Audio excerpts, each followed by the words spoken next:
Kwa hiyo hakikisha kwamba jeshi la polisi lipo imara na hakikisha kwamba litadhibiti vitendo vyovyote vya uhalifu kwa mujibu wa sheria na halitakuwa na muhali na mtu ama kikundi chochote kile kitakachopanga kujaribu kuvuruga amani ya nchi hii. Mafunzo ya medani za kivita ni ya msingi sana. Ni imani yangu kuwa mafunzo haya yamewaimarisha katika kupokea na kutafsiri maelekezo yanayotolewa na viongozi wenu kwa usahihi. Kama mnavyofahamu, mwaka huu mwezi Oktoba 2025 nchi yetu inatarajia kufanya uchaguzi mkuu wa rais wa Jamhuri ya Muungano wa Tanzania, rais wa Zanzibar, wabunge, wawakilishi na madiwani. Ninyi ndio mtakao kuwa wasimamizi wakuu katika kuimarisha swala zima la usalama katika himaya zetu.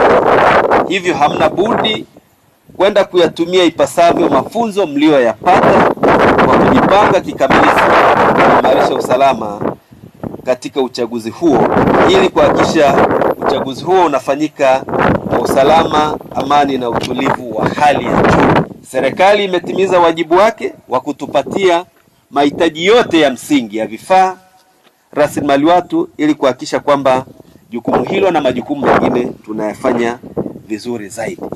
Katende sawasawa na mafundisho mliyopata. Aidha, katika taarifa ya mkuu wa chuo tumesikia masomo mliojifunza. Kwa kifupi, mafunzo yetu yamejengea hali ya ukakamavu, hali ya ujasiri, hali ya kujiamini na uwezo wa kufanya kazi za polisi kwa nidhamu, haki, weledi na uadilifu mkubwa. Hongereni sana. Hongereni sana. Ndugu wanafunzi na washiriki wa mafunzo haya, deni letu ni kuhakikisha kwamba nchi yetu inakuwa salama, raia na mali ndani ya Jamhuri ya Muungano wa Tanzania wanakuwa. Deni hilo tunalipa kuhakikisha kwamba amani, utulivu na usalama uliopo unaendelea kutamalaki. Zipo faida mbalimbali ambazo wanafunzi hawa wa jeshi kwa ujumla wamezipata na wataendelea kuzipata kwa kushiriki mafunzo haya. Naomba kwa uchache nitaje zifuatazo. Kwanza ni kuainisha mafunzo ya nadharia walioyapata na kusoma darasani na uhalisia katika vitendo kupitia mafunzo haya yanayoendelea.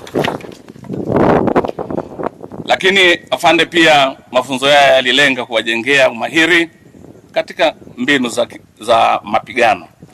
Tulilenga kuwajengea umahiri wa matumizi sahihi ya silaha nzito na nyepesi